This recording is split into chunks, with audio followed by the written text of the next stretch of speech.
I want to introduce a gentleman who is doing some great things in the business of artificial insemination. You know, as we think about genetic progress and all the science tools we have for genetic evaluation, it's extraordinary to think about the technology that went into AI. Not only in fresh semen distribution, however many decades ago, but in the technology of freezing the semen and distributing it around the world. How wonderful that is. And Virginia Tech is founded in a lot of science that's gone into artificial breeding. And then some of you folks here in the room are really looking into the second chapter of AI, and that's with Esther synchronization. How wonderful that tool is for us. And then when you take it a phase further, we can do fixed time zones. And I want to introduce Vitor Mercadante from Virginia Tech here. Vitor is went to school, got his veterinary degree in southern Brazil, São Paulo, and then his master's and PhD at the University of Florida. World-renowned expert in time reading and Esther synchronization. And boy, let's give Vitor a round of applause and start the conference.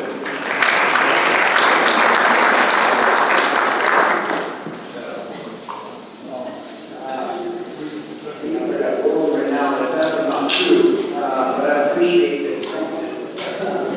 But it's a pleasure to be here. It's these two truths and ranges. Mr. Jackson, University made writing, so I'm glad we're together to be here all university years off. Also, congratulations for getting my name right. Usually I get the prize for the most complicated last name. Dr. Benini was here today, so I usually take the prize as well. And I usually get another prize for the most interesting,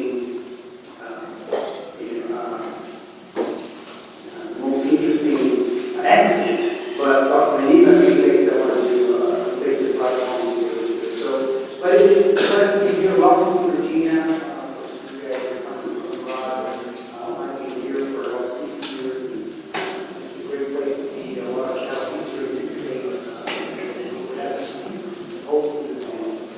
I'm going to talk a little bit about synchronization and AI. I'm going to spend a couple of minutes talking about the importance and how powerful that tool is, because I really believe that it's probably one of the most important tools that we have nowadays. And obviously, most likely, which is required based on which group. But I think it's important that we talk about that. Hopefully, get you guys some more insight so that you can talk about it with your neighbors and friends, so we get more people using this technology.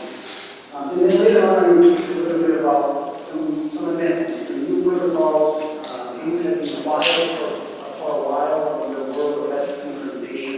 And in the last 3 years or so, there's some new protocols, some new strategies and ways to use that synchronization. So I want to share some of that with you guys. If you're sitting here, though, you're probably a top cat business and think about the global top cat business and what we really want to achieve. Really, I want to do that one having healthy cats. And we talk a lot about genetics and genetic selection. We have amazing tools on these like those animals that really do have the best genetic potential for one. And AI can help us in really distribute that genetics in a large scale. So hopefully genetics, the technology, transfer, and fixed time AI can help us achieve that goal. Now, if you're talking about efficiency, and people mentioned Brazil a couple of times, that's where I'm from. I really like to compare both countries, the US and Brazil, which are the two largest producers in the world. Okay? And when I first came to the US, there was a lot of interest about Brazil and how the beef industry is large, and it really is. And the more I learned about the US industry too, it just blew my mind. So if you compare both countries, in terms of herd size, the US has about 95 million beef cattle in the country. And Brazil has 232 million cattle. Right? It's a lot of cattle. We're definitely the largest commercial farming in the world.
even less impact on the environment, even less animals, so we keep more people less. And that's the main.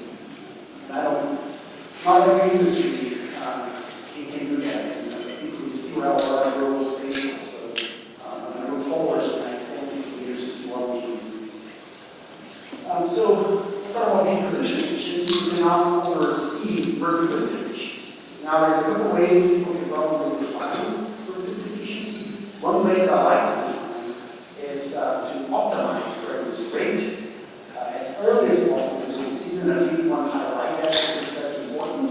And as synchronization, feed time guide can help us achieve that. Get more cows pregnant early. And we also want to replace flying with select replacement efforts that high fertility. We want to do that at the lowest cost. So it sounds simple and it sounds almost straightforward. Doing that on a daily basis, I lose money. But hopefully we do that.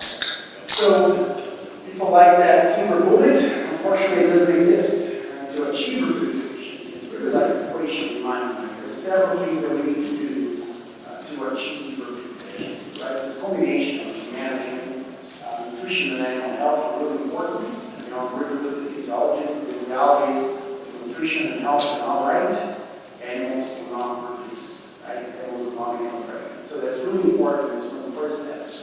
Then we really want to make sure we have high selection pressure for fertility. So we're not putting animals that don't get pregnant.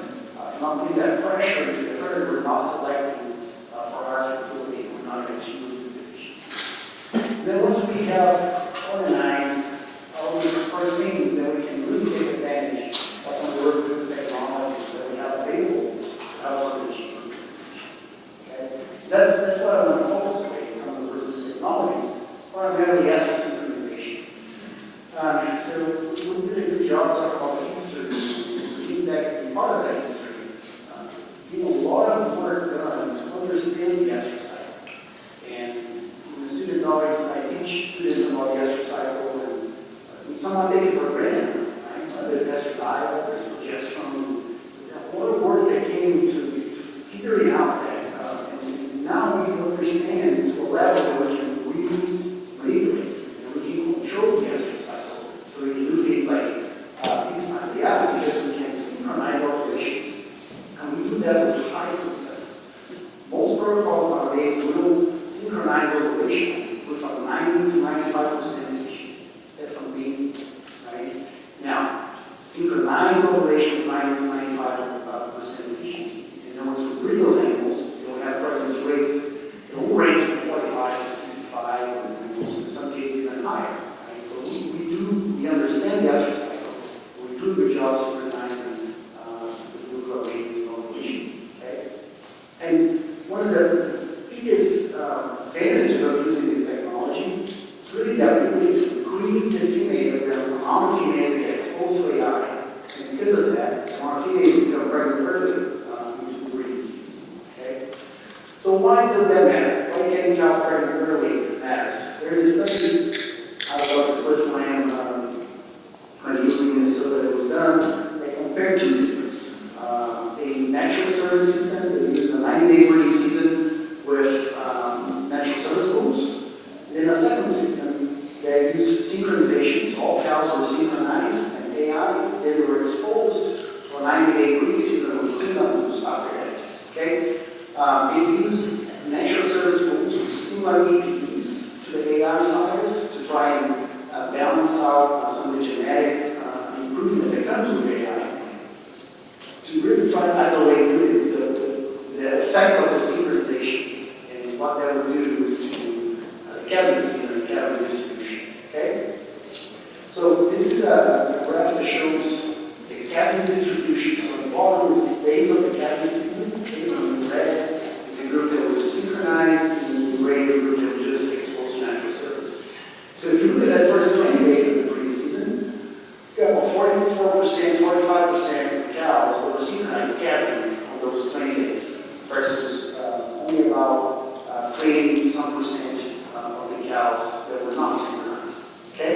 Okay, big deal. If you look at overall pregnancy rates between the two systems, there was no difference. But the cavity distribution was definitely different. Okay? So what does that mean? And what does that do to weaning weights? Okay, so this is total pounds of calf weaned per cow exposed, okay? And there was a 17 kilograms or 30 pounds difference in total pounds of calf weaned between the two systems per cow exposed, okay? So, all right, that's more pounds of calf, more money that we can sell at weaning. But does that pay for the synchronization costs, for example, right? So there was an economic analysis that was done in the same study that looked at there was a gain of about $50 per cow exposed on the system they use fixed time data. Okay, will that $50 pay for the synchronization in semen? Most likely. And you still probably make some money depending on the semen that you use. Because of that, there's an AI calculator, it's a little tool that you can find on the website. It can help you make the calculation and determine if using synchronization is a tool that will work for your operation. Right? Now, as I mentioned at the beginning, I'm assuming you're probably frequently wired, so I'm going to raise your hand if you do synchronization and AI in your operation. Yeah, good. Raise your hand if you have a neighbor that does it. There's a couple hands, right? So some of these tools are really important to convince those people that don't. And I think we don't always do a great job helping people understand the technology and sharing it. Okay? And then one of the other things that we see that affects the adoption of this technology is that idea that it doesn't work. So people sometimes they do it one time and then they get like a low 40% pregnancy, they're like, never again. You know, I was told 60%, I was told 55%, we got a 40% pregnancy rate, I'm not going to do this again, it doesn't work. And the reality is that there's two things that affect pregnancy rates with fixed time AI. The two most important things that affect fixed time AI pregnancy rates are body condition score and basal spark. Okay? And they are very closely related as well. Because if you think about cows that have longer basal spark, they have more time to recover body condition score. Right? And if you think about the system that helps get cows pregnant early, that gives them more time to recover after parturition to enter the next pregnancy. Right? So they have more time to recover, more basal spark, and better body condition score, so they'll do better at the synchronization next year. So it's a process, right? It really is a process. And the more you use it, the more cows you get pregnant early, the better your results. So we tell people that if you have had a year, the first time you use the technology and didn't quite work, use it again. And you'll see an improvement. We see people that use 3-4 years to really reach some of the higher pregnancy rates, like 60%. So that's really important. Really good study from Kansas State, Dr. Stevenson, that looked at several factors that affect pregnancy rates to beef cattle in estrogen utilization protocols. And the two most important ones, basal spark and body conditions. Okay? So as you go down on body condition score and less basal spark, pregnancy rate goes down. Okay? So again, it's really important to stick with technology. As you improve, as the cattle get better basal spark next year, your results will improve as well. So, are people using this technology? If you just the hands up in this room, we think that everybody's using it, right? But the reality is, the USA every 10 years releases a survey of cow-calf management practices. And if you haven't read those, I highly recommend. It's a really good insight on the industry and where the industry is moving forward. And this is data from that survey. So this is different herd sizes, so smaller producers, medium, large, and more than 200 head type producers. And the percentage of them that use AI, percentage of do AI and yes. Okay, so if you look at overall in the country, only about 7% of the herd use AI. There's a lot of room to grow. If you look at that same study they used before, we haven't completed a lot of problems. Right? But if you look at larger producers, so those 100 plus cattle operations, we have made quite a big jump. Right? And then there's a theory, it's called the theory confusion on innovations. It's a very interesting theory that people use on economics, and it states that to really drive change, you need to achieve about a third of the population doing that activity or adopting that technology. And once you reach that 1/3, it creates a complex snowball effect. And more people then start automatically using the technology. You know, think about the same concept where when the iPhone was released, you got to convince at least a third of the population to have a smartphone. After that, it's going to become natural and it just kind of grow itself. So as I look at some of this data, we're getting close to that third of the population, especially on the larger populations that are using this technology. So I think over the next 10 years, a lot of people are going to be using answers to innovation. It's going to become even more popular, and I'm really looking forward to that. Because again, you can only imagine how much more efficient we can be if more people use technology like this in the industry.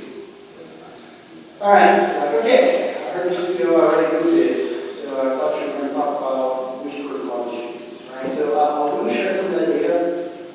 We'll talk about some of the most commonly used protocols and some of the new protocols that have been released and share some of the data, some new trials that we need to do comparing some of those protocols, okay? So I'm part of the reproductive task force. We're a group of people, and the group is about 15 or almost 18 years old now. They came together because there was way too many protocols, right? And there's still a lot of protocols available. And there was a lot of confusion in the industry. Which protocol should I use?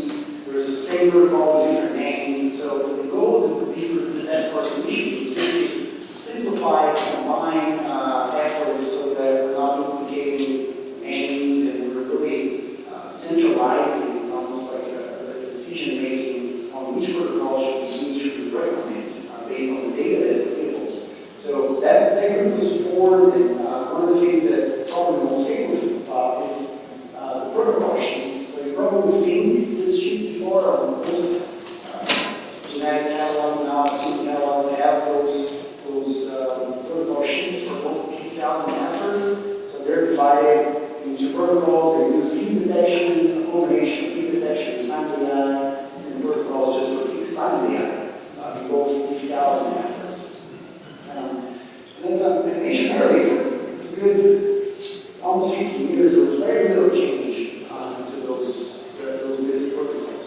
So if you look at the most commonly used protocol in P-cows, standard equals here. We did a survey 4 years ago, and about 50% of the cows that were synchronized in the U.S. were synchronized using this protocol. It's very popular because it's a short-term protocol, requires working cattle 3 times to be sheep, and it still delivers good results in the rest difference in size of the herd, cyclicity status of the cattle, different breeds, and so on. So pretty reliable protocol. And again, starts with the machinery injection. You insert the seeder with the vaginal device. 7 days later, we remove that seeder. We give a prophylactic injection, and then we AI in 66 hours of the seeder removal with an injection generation. Now, 66 hours, but that means that I take the seeders in the afternoon, and then we read in the morning. Okay? So we about 3 days, 72 hours minus 8, and you get that 66. It works really well. Same protocol for heifers. Again, very popular short-term protocol with decent results. 40 to 50% pregnancy rate. A little bit of shorter period between the time of seeder removal and the afternoon, about 54 hours. So they usually use full seeders in the afternoon, and then breed in the morning. The other way around, sorry. Full seeders in the morning, and then you breed in the afternoon 2 days later. Okay? So 48 hours plus 8 hours. Okay, that's 54. Works super well, short-term protocol, very popular.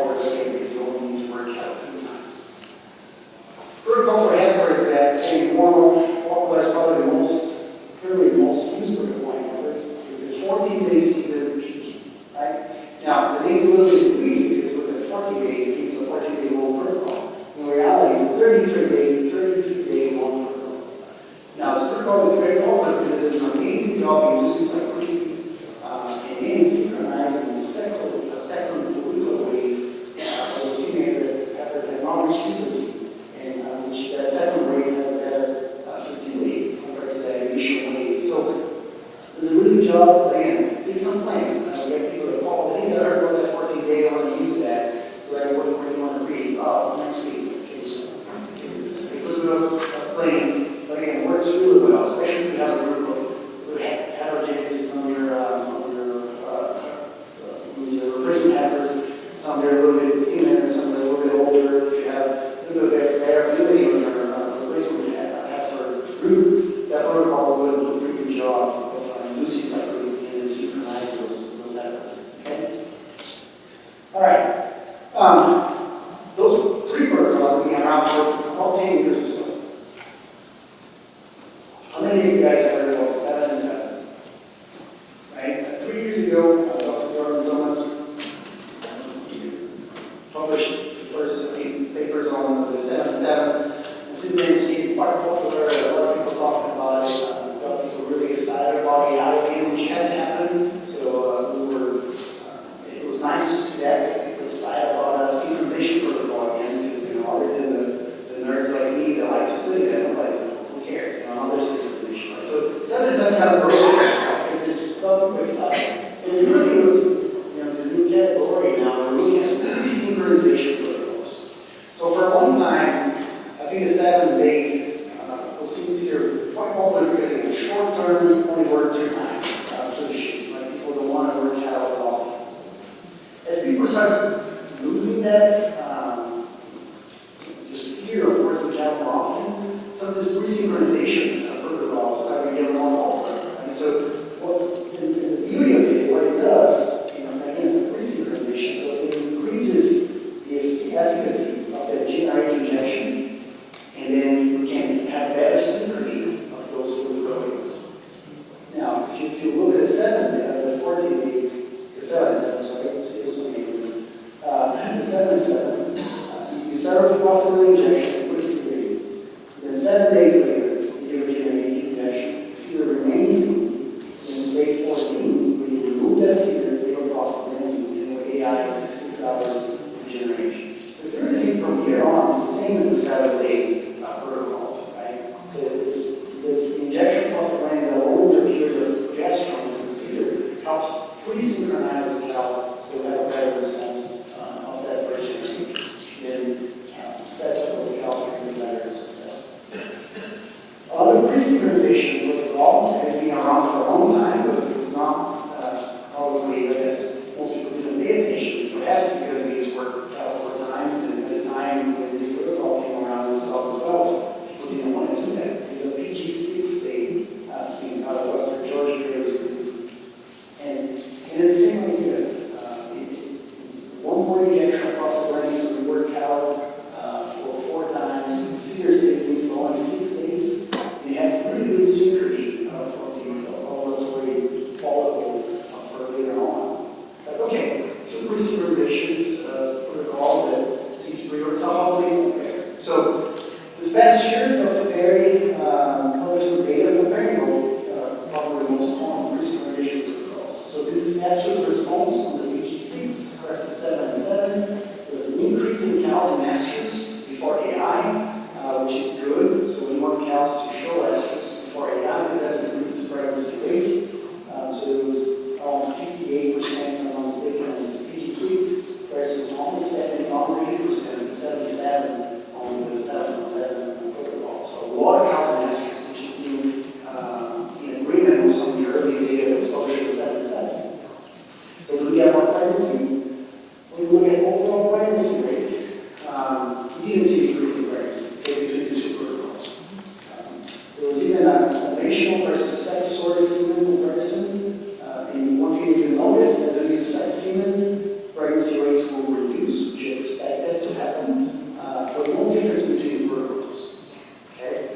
So if you want to do pre-synchronization, if you're heard, if you're familiar with AI, you've been doing this for a while, depending on how your schedule is, I would say, you can use some of those protocols and be pretty successful on pregnancy rates for both this 7 and 7 versus 7 days, which again, I'm just looking at is kind of part of the most popular protocol right now. So here we did that. I don't know Dr. D. Weeder, he was here in the lab, was going to acknowledge him because we don't always get a chance to do that. But he initiated about 3 years ago a partnership with the Virginia Department of Corrections. So we work a lot with the prison system in Virginia and have about 2,300 cows around 18 or 16 locations throughout the state. And we've been using those herds as a teaching herd, as a research herd, and we're really lucky to be able to enroll those cows in research and do projects like this. Large-scale, commercial type operations, home care solution protocols, routine other products, and so on. So we did this study where we're at 7-8 versus 7-7 using the prison cow. Similar to what the 56 and 7 comparison saw, we have an increase in estrus between the 7-8 versus 7-7. So 82% of cows in estrus, which is amazing. A lot of cows. So we use the estrus patch at the time of zero, we put that patch on to get estrus detection. And 82% of the cows were in estrus, which is amazing. It's a lot of estrus for sure. When we look at the pregnancy rate, we didn't see an increase. Sorry, this is not my study. This is a study out of Missouri. Sorry, I'm getting ahead of myself. So this is a study out of Missouri. Increase in estrus detection and increase in pregnancy rate between the two protocols. Okay? So that's the issue, the data that got people really excited about 7 and 7. So we tested that same 2 protocols at the prison system. And again, we saw an increase in estrus response between the 7-7 and 7-8, way more cows in estrus. When we look at pregnancy rate, there was no statistical difference. Right? There's a 2% difference there, no statistical difference between the protocols. Now, look how high the pregnancy rate is. So we did pretty well. 61% on the 7-8 on a little over 600 cows in each group, and that's pretty good. It's very good results. The 7-7 are similar there, but both protocols, very good results. Unfortunately, that increase in estrus did not translate in our study into more pregnancy rate. And we're trying to understand why that is. We don't have a really good answer right now. That's something that we're interested on and want to pursue. So why are we inducing more estrus? And we know that estrus cows have a great chance to become pregnant. And why are they not getting pregnant? So as we look at both data sets, so Missouri data, initial data on the 7 versus other data, one of the things that seem to be a difference, big difference between them is basal spark. So the groups in Missouri, cows are equivalent to like 80 or so basal spartans. And our cows here are around 68 basal spartans, which is still pretty good numbers, but seems that we have cows in greater basal spartan, which usually translates cows in that or initial spark. 7 and 7 seems to work best, and so on those types of cattle. So what we tell people is, I want to use 7 and 7. Okay, have you been happy for a while?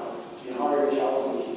What are you usually get when you're using 7 and 7 or the protocol? What do you usually get? And if you are getting pretty good results and your cow have large basal spartan, good body condition score, he has a better chance of even seeing the food rate on the 7 and 7 versus 7. All right, what about heifers? So a lot of the data on 7 and 7 initially from Missouri, all in details. And we use that on heifers. So we did that study as well. There's a group from Clifland and Texas A&M that had started doing some of the 7 and 7 type of research on heifers. We used to call it different names because it was before the protocol's name as 7 and 7. Because of that, we started collaborating with the group there. We did several locations, about 1,500 heifers on this study, comparing the 7 and 7 versus 7-8 we see here on heifers. So this is proportional heifers in estrus, same data as the cows. Lower heifers in estrus for the 7 and 7 versus 7-8. And look at pregnancy rate, there was a difference. So we jumped to 46 to about 54. So 8 percentage points increase in pregnancy rate on the 7 and 7 versus 7 and 8. Okay? Now I think it goes back to that idea, resynchronization think about it, the long 14 days here, thus, that overload applies to this same principle here in 7-7. So if you have heifers, they're good body condition, have rich puberty, they will really respond well to the 7-7 treatment. Okay, it's enough of 7 days. It's almost like it's hard to keep them straight as I was talking about it, right? But the other thing I want to share with you guys is we're really excited, and it's picking up over the last 3 years, is the use of sex semen in the industry. It's not something new, it's been around for a while. The dairy industry jumped on it as soon as we had the technology available for all businesses, like they want to do this. And initially some of the prices were higher, and the process to sort semen wasn't great. And as technology advances, the prices are getting lower. There's other types of semen sorting technology that's becoming more and more available. And because of that, we're seeing uptake of sex semen in the industry, especially for purebred producers. So in 2021, we released a new sex semen protocol sheet. Development. So there are several protocols. Sorry, that didn't work. I wanted to highlight this protocol specifically, the 7-day procedure, which is queen-time AI.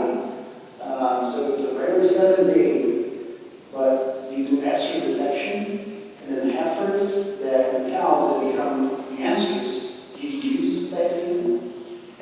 Heifers and cows that do not come in estrus use conventional. Okay? Because again, animals that come in estrus have a greater chance to become pregnant. So we want to put sex semen to those animals that have a greater chance, because that's a higher cost product. So we want to guarantee that we put those semen in animals that become more likely to become pregnant. Okay? So estrus, females receive sex semen if they're not in estrus. That doesn't stop you from breeding everybody with sex semen, so those protocols. It's just that we know the pregnancy rate will run between 8 to 16% lower than Mauritius semen. So we want to be careful and we want to be aware of that when you're using sex semen. 7-7, another protocol that's become very popular, of course, using sex semen, because again, a lot of cows have show estrus, so those females that show estrus use sex semen, and those that don't show estrus use conventional semen. And this is some data with sex semen on the 7-7, and it was difference. Okay, so whenever we are in estrus and we receive the 7-7, we get a greater pregnancy rate compared to the regular 7-8. So convert it all over time. We can use strategically. It adds. At a cost, because it's one more injection, one more cow handling, they can use strategically to improve pregnancy, especially sex semen, if you have interest in that. What do you imagine? Sorry. Okay, so last thing I want to share with you guys is breast synchronization, right? So this is in Brazil is becoming very popular because the F1 animal that has an anus or a Simmental genetics has high value commercial value, right? So people are doing everything they can to AI as many cows as possible. And so you synchronize cows with time, and you resynchronize them, and you resynchronize them. I know places are doing 3 resynchronizations, trying AI as many cows as possible. Because again, that calf, that F1 calf, has great value.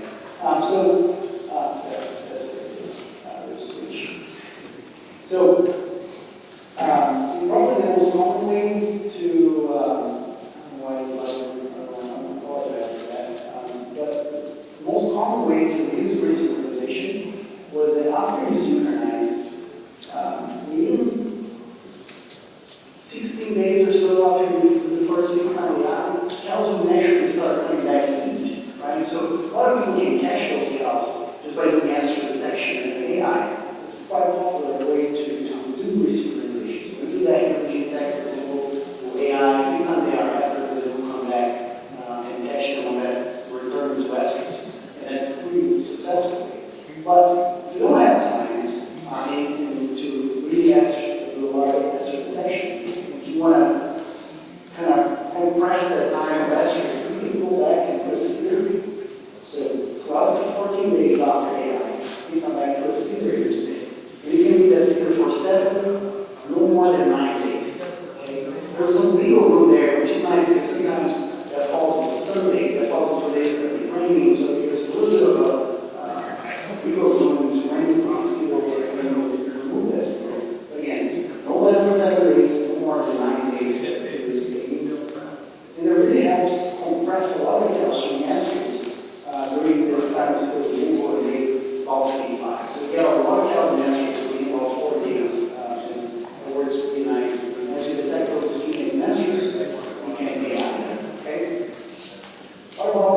two pre-time AIs. So one way to do this is we do the first synchronization. Then on day 28, which is as early as we can detect pregnancy with ultrasound on days, and we see a heartbeat and we're sure that the female is pregnant. We come back, and females that are not pregnant, you do another synchronization protocol. In this case, it's 7 days. And we lay on the females that were not pregnant. Can we gain even more time? I've been thinking about that. You do the AI females 38 days, so it's quite a long period of time after the first AI to do the second AI. So can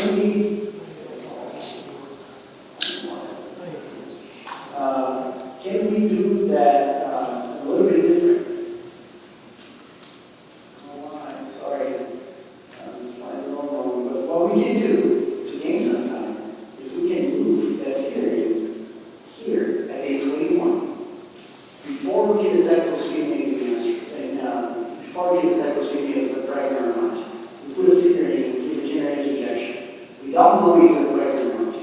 Then we do serial removal and cross the blade in day 28 when we can break.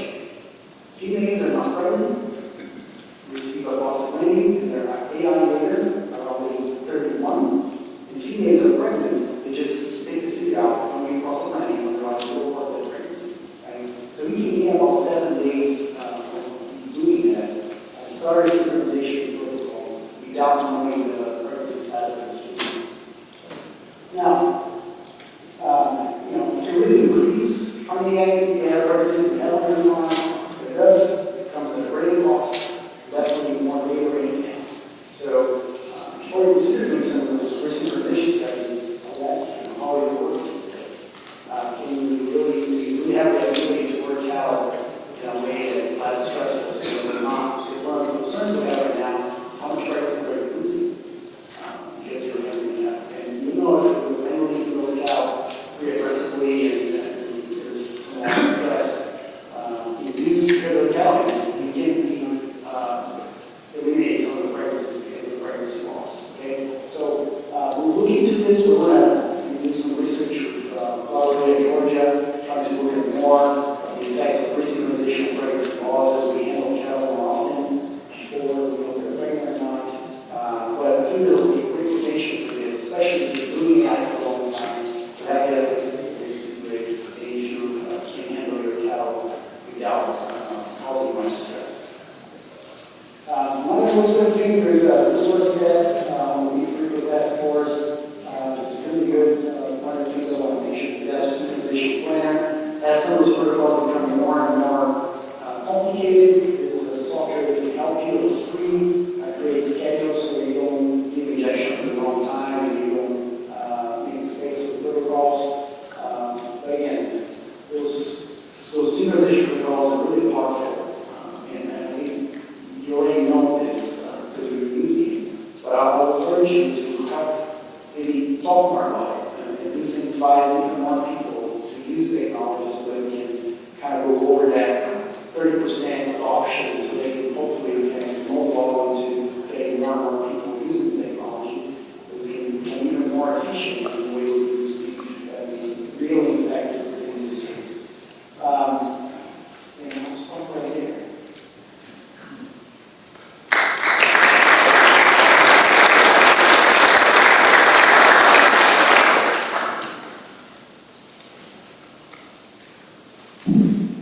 Thank you for questions. We have time for 2 because we had it in the morning. We did not have one. Thank you.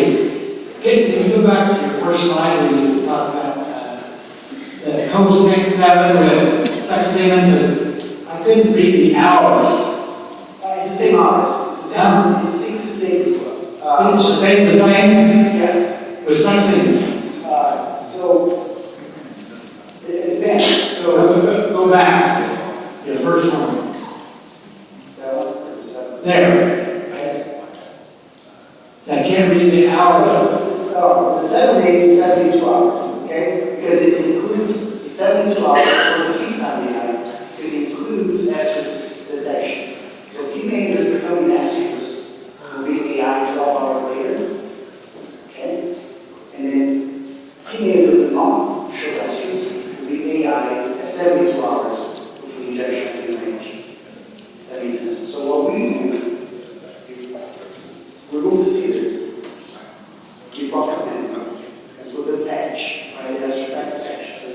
count estrogen production.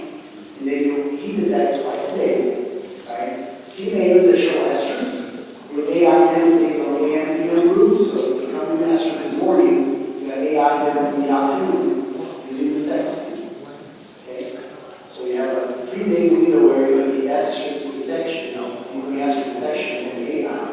Those females that do not show estrus, then you can AI them with facial semen at 72 hours, 7 days, or you can choose to use sex semen. Again, we know that if they haven't shown estrus, they are less likely to become pregnant. So we would recommend that you don't use sex semen because there's an increased cost of sex semen. Does that make sense? That's the tip for the 7 days. And the deep report on our website has all those sheets available for the sex.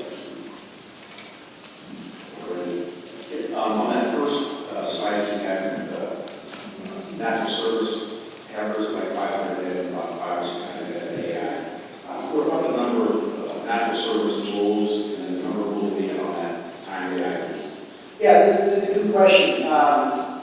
So for that study, they use the same dose power ratio, okay, which I believe was 1 to 35 in both situations.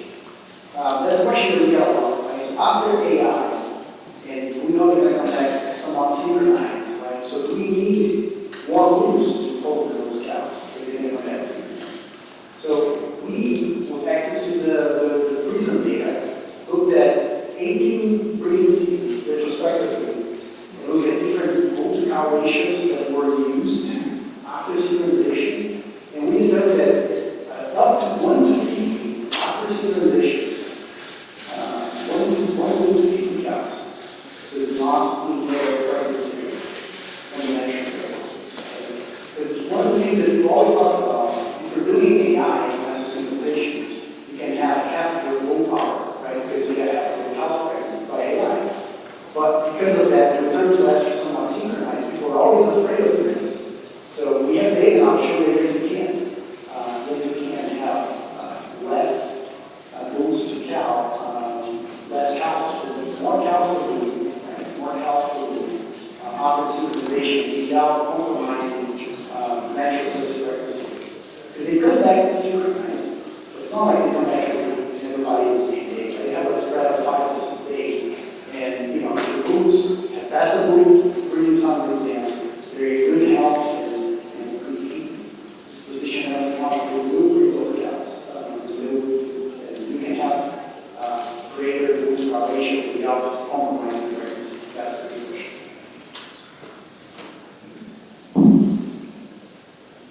I just want to give a quick nod to Dr. Whittier. What's the code stand for in coaching?